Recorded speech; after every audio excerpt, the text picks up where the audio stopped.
Hey bam bang, j'espère que vous allez bien, en tout cas moi ça va nickel.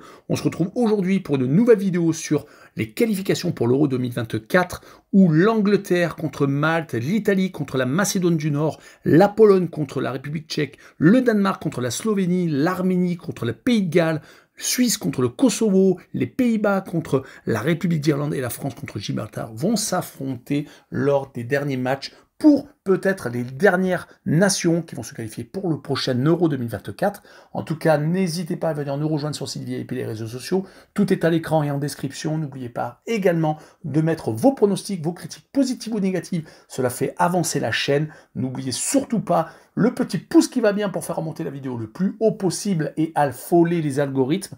Et n'oubliez pas de rejoindre la communauté qui est d'au-delà de 15 100 abonnés, ce qui est assez énorme.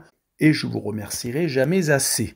On commence par l'Angleterre contre Malte dans le groupe C où il y a déjà un qualifié, c'est l'Angleterre. Par contre, pour la suite, c'est chaud encore entre l'Ukraine et l'Italie. Les Italiens ont un match en moins, mais ont 3 points de retard. La Macédoine du Nord a encore une toute petite chance en étant 4e, mais il va falloir absolument s'imposer en Italie. Ce sera le deuxième match analysé, donc après Angleterre contre Malte. Et les Maltais sont derniers avec 7 matchs, 7 défaites et 18 buts encaissés. Donc on attaque avec l'Angleterre qui n'a fait qu'un seul match nul sur ses 6 premiers matchs et qui a déjà plus 16 au goal average. Ils vont jouer donc contre la dernière nation de ce groupe. Le match est vraiment très déséquilibré. Les Anglais viennent de remporter le choc contre l'Italie 3-1. Ils se sont imposés à l'aller-retour, donc les Anglais ont une énorme confiance. Leurs 3 derniers matchs le prouvent. Des victoires contre l'Écosse, contre l'Australie et également donc contre l'Italie. Leur dernier accro, et le seul accro d'ailleurs, a été contre l'Ukraine. C'était en septembre 2023. Ils avaient fait un but partout. Mais quand les Anglais sont en qualification, ça ne rigole pas, surtout à domicile, où ils ont par exemple battu 7-0 la Macédoine du Nord, ont également réussi à s'imposer contre l'Ukraine avec un score de 2-0. Par contre, quand ils jouent contre des équipes assez faibles, ils ont tendance à marquer énormément de buts. Et quand on voit les derniers résultats de Malte, qui a pris 9 buts contre la Macédoine du Nord, l'Italie et l'Ukraine, on peut commencer à s'inquiéter. Leur dernière et seule victoire sur les 5 derniers matchs a été contre Gibraltar, c'était en match amical. Sur cette rencontre, je verrai bien une victoire 5-0 de l'Angleterre, enflammons-nous.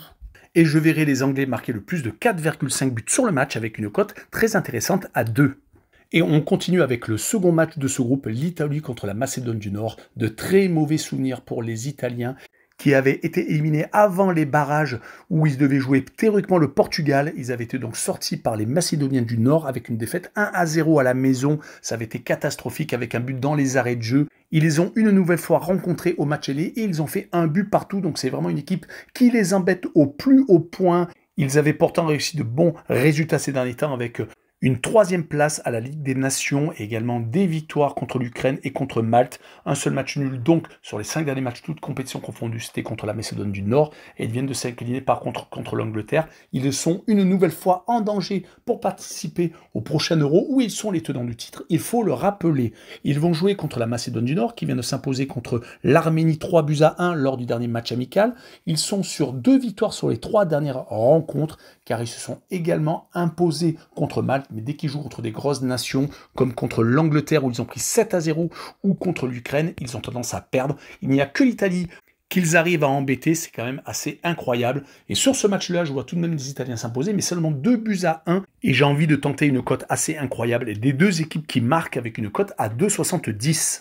On enchaîne avec le groupe E, avec la Pologne contre la République tchèque. 2 équipes qui sont en ballottage pour peut-être se qualifier pour le prochain Euro, même si pour l'instant, la République tchèque a un petit peu d'avance avec seulement 6 matchs disputés et 11 points. La Pologne est plutôt en difficulté avec 10 points en 7 rencontres disputées. Il ne leur reste donc plus qu'à s'imposer contre la République tchèque pour espérer se qualifier. Rappelons que l'Albanie est déjà qualifiée avec 6 matchs et 13 points, donc tout en tête de ce groupe E. L'équipe qui ferme la marche est les îles Féroé avec seulement un petit point et donc 5e la Moldavie est juste au-dessus. Et je n'oublierai pas, car je viens de lire le classement, 9 points pour les Moldaves, donc il y a encore un espoir pour les Moldaves.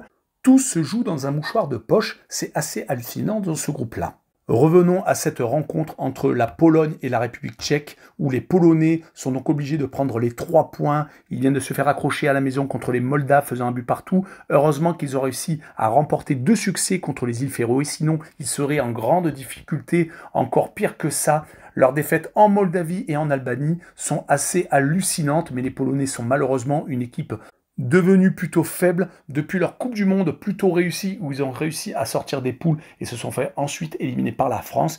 Ils ont vraiment le plus grand mal à gagner à l'extérieur, par contre à la maison, ils arrivent quand même à assurer le coup. Les victoires contre l'Albanie, l'Allemagne et les îles Féroé le prouvent. 3 victoires sur les 4 derniers matchs, dommage qu'ils aient donc perdu 2 points contre les Moldaves. Ils vont recevoir la République tchèque, qui a une série plutôt positive, 2 victoires, 2 nuls et une seule défaite, c'était en Albanie. Ils ont réussi à accrocher les Hongrois, une des équipes qui monte, mais leur match nul contre l'Albanie a également été très mal prise. Ils ont réussi heureusement à battre le Monténégro en début de série en match amical, et ils viennent de s'imposer récemment contre les îles Féroé à la maison, 1-0 seulement. Lors de ce match à l'extérieur, il va falloir prouver qu'ils peuvent faire de très bons matchs en déplacement. À part quelques matchs nuls et quelques victoires chez des équipes assez faibles, quand ils se déplacent avec de la pression chez une équipe qui est plus forte qu'eux, ils ont tendance à perdre, comme contre le Portugal, l'Espagne, la Suisse ou la Turquie. Sur ce match-là, je vois une victoire 1-0 avec les 2 équipes qui ne marquent pas et une cote à 1,85. Et on poursuit avec le Danemark contre la Slovénie dans le groupe H, où pour l'instant la Slovénie est première à égalité avec le Danemark, donc les 2 équipes sont au coude à coude et en tête, avec une belle option pour se qualifier. Ils ont 4 points d'avance sur le Kazakhstan et n'ont plus que 2 matchs à disputer. Il faudrait que le Kazakhstan gagne ses 2 dernières rencontres pour espérer peut-être ne pas y aller. Le 4e est la Finlande, mais avec 12 points, ils sont déjà trop loin et sont éliminés. Donc le Danemark doit absolument remporter les 3 points pour se qualifier directement pour la phase finale. Il reste en tout cas sur 4 victoires consécutives. Après avoir battu San Martin et la Finlande, ils ont réussi à s'imposer contre le Kazakhstan dans un match au sommet, car ils avaient perdu, rappelons-le, au match aller 3-2, ça avait été une énorme surprise. Ils ont réussi à assurer le coup à San Martin, gagnant que 2-1. Ils vont jouer donc contre une équipe qui est dans la même dynamique qu'eux, qui a gagné ses 4 derniers matchs. La Slovénie a battu l'Irlande du Nord et également San Martin, la Finlande et encore l'Irlande du Nord, gagnant sans prendre de but lors des 3 dernières rencontres. Rappelons qu'au match aller, il y avait eu un but partout entre les 2 formations. Si on prend les dernières confrontations directes entre les 2 équipes, il y a eu, à part ce match nul au match aller, que des victoires du Danemark. Donc sur cette rencontre, je verrai le Danemark s'imposer 2-0. Et je verrai bien les Danois marquer le plus de 1,5 but sur le match avec une cote à 1,84. On poursuit avec le 18 novembre et l'Arménie contre le Pays de Galles dans le groupe D, où pour l'instant sont qualifiés d'ores et déjà la Turquie qui a 16 points et qui a déjà, avec son match en avance, fait le trou. Du côté de l'équipe du Pays de Galles, il y a encore un espoir car ils sont à égalité avec la Croatie, avec 10 points tous les deux et 6 matchs seulement disputés. On notera que l'Arménie a 7 points et reste tout de même avec un tout petit espoir. Et la Lettonie ferme la marche avec seulement une petite victoire et 6 défaites. Revenons à notre rencontre, l'Arménie contre le Pays de Galles. Les Arméniens n'ont plus gagné depuis 4 rencontres. Ils viennent de s'incliner lors du dernier match amical en Macédoine du Nord, mais également ont perdu contre la Lettonie et la Croatie. Hypothéquant beaucoup de leurs chances, il va falloir gagner toutes leurs dernières rencontres, mais ils vont se déplacer, rappelons-le, en Croatie après avoir reçu le Pays de Galles lors de ce rassemblement automnal. Du côté du Pays de Galles, c'est totalement l'inverse. 4 matchs sans défaite, des matchs amicaux assez bien réussis, un match nul contre la Corée du Sud, mais une victoire contre Gibraltar. Certes, ce n'étaient pas les meilleures équipes du monde, mais tout de même, les 2 dernières victoires en qualification ont été obtenues contre la Lettonie et surtout contre la Croatie à la surprise générale, relançant donc la qualification pour le prochain Euro. Par contre, les Gallois ne gagnent quasiment pas quand ils se déplacent. Avant cette victoire en Lettonie, ils avaient enchaîné 6 matchs sans victoire, 4 défaites et 2 matchs nuls. Rappelons que les matchs nuls ont été tout de même faits contre la Croatie et les États-Unis et ils n'avaient perdu que 2-1 en Belgique. Donc il y a tout de même de l'espoir contre les Arméniens qui, de leur côté, ne s'imposent quasiment jamais quand ils reçoivent une seule victoire contre la Lettonie, sinon 3 défaites et un match nul. Sur cette rencontre, je verrai bien un partage de points, un but partout, avec le away no bet et le match nul remboursé, 6 victoires du Pays de Galles à l'extérieur. Et je verrai une cote à 1,68. Et on poursuit avec le groupe de la Suisse qui reçoit le Kosovo dans le groupe I où un match en retard a eu lieu hier. C'était le match entre la Suisse et l'Israël, un match en retard où il y a eu un but partout. C'est dommage pour les Suisses car ils menaient 1-0. C'était un match en retard. Donc les Suisses obtiennent tout de même la première place avec 16 points, égalité avec la Roumanie qui a 4 victoires et 4 matchs nuls comme eux. L'Israël garde l'espoir avec 12 points mais avec 2 matchs encore à jouer. Cela risque d'être compliqué avec 4 points de retard, donc quasiment un parcours parfait pour finir. Le Kosovo est 4e avec 10 points et donc quasiment éliminé. Donc ce match contre la Suisse est un barreau d'honneur. Il y aura bien entendu la première place du groupe pour les Suisses à jouer. Rappelons que dans ce groupe, Andorre est dernier et le Bélarus est juste devant avec 6 points en 8 rencontres. Revenons à Suisse contre Kosovo. Il n'y a pas si longtemps que ça, la Suisse s'était fait accrocher par le Kosovo.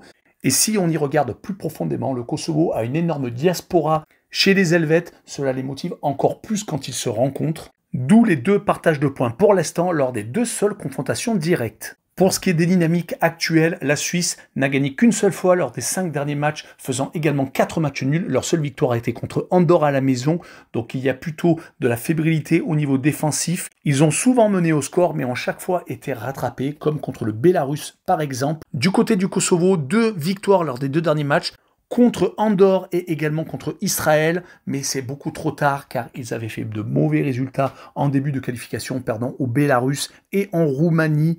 Mais bien entendu, ce match nul contre la Suisse lors du match aller leur donne énormément d'espoir. C'est pour cette raison que je vois une victoire 2-1 des Helvètes, mais avec les 2 équipes qui marquent et une cote à 2,13.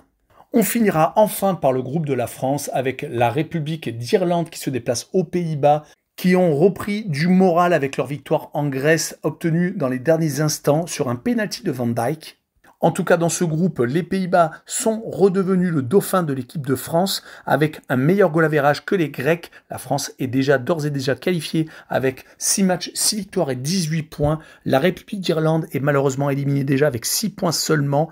Et les derniers sont Gibraltar avec 21 buts encaissés et 0 but inscrit. Revenons à la République d'Irlande qui se déplace aux Pays-Bas. Les Néerlandais jouent leur avenir comme ils l'ont joué d'ailleurs en Grèce. Ils se sont imposés donc, comme je vous l'ai dit, à la fin d'une rencontre très tendue. Ils avaient perdu contre la France à l'aller et au retour, ce qui les avait mis en difficulté. Pourtant, sur les 4 derniers matchs, toutes compétitions confondues, c'est 3 victoires et une seule défaite. On peut se rappeler également qu'ils ont fini 4e de la Ligue des Nations, ce qui n'est pas si mal que ça, même si malheureusement, c'était 2 défaites lors de la demi-finale contre la Croatie et contre l'Italie. Ils vont vouloir faire carton plein lors de ce type de rencontre. Du côté de la République d'Irlande, c'est une seule victoire sur les 4 derniers matchs. Leur seul succès a été contre Gibraltar, sinon ils avaient enchaîné 3 défaites contre les 3 premiers du groupe, se mettant en énorme difficulté. D'ailleurs, ils sont déjà éliminés. Leurs 2 seuls succès ont été d'ailleurs contre Gibraltar. Je ne vois pas énormément de buts dans cette rencontre, je vois juste un 2-0 pour les Bataves, avec une cote à 2,16. Et on finira par l'équipe de France qui reçoit Gibraltar dans une rencontre très déséquilibrée, avec le premier qui rencontre le dernier du groupe. Les Français ont fait carton plein, 6 matchs, 6 victoires. À part la défaite en match amical contre l'Allemagne qui venait juste de changer d'entraîneur, les Français depuis la Coupe du Monde ont gagné toutes leurs rencontres, réussissant à battre les Bataves à l'aller et au retour, ce qui était vraiment la plus grosse des performances, car ensuite ils ont assuré en République d'Irlande et en Grèce. Ne parlons pas du match aller à Gibraltar remporté 5-0 car ça a été beaucoup trop facile. Les derniers du classement d'ailleurs depuis le début des qualifications n'ont pas encore marqué de but, prenant quasiment contre tout le monde au moins 4 buts. Leur seul match où ils n'ont pas pris 4 buts c'était en match amical contre Malte. Mais malheureusement ils ne marquent aucun but, leur attaque est totalement au point mort. Et sur cette rencontre je les vois bien s'incliner 6-0 contre les Français, avec les coéquipiers de Mbappé qui marquent le plus de 5,5 buts sur le match avec une cote à 1,79. Voilà, on en a fini avec cette vidéo où les cotes sont très intéressantes et assez importantes. Espérons que ça marche. Tchou les bang bang!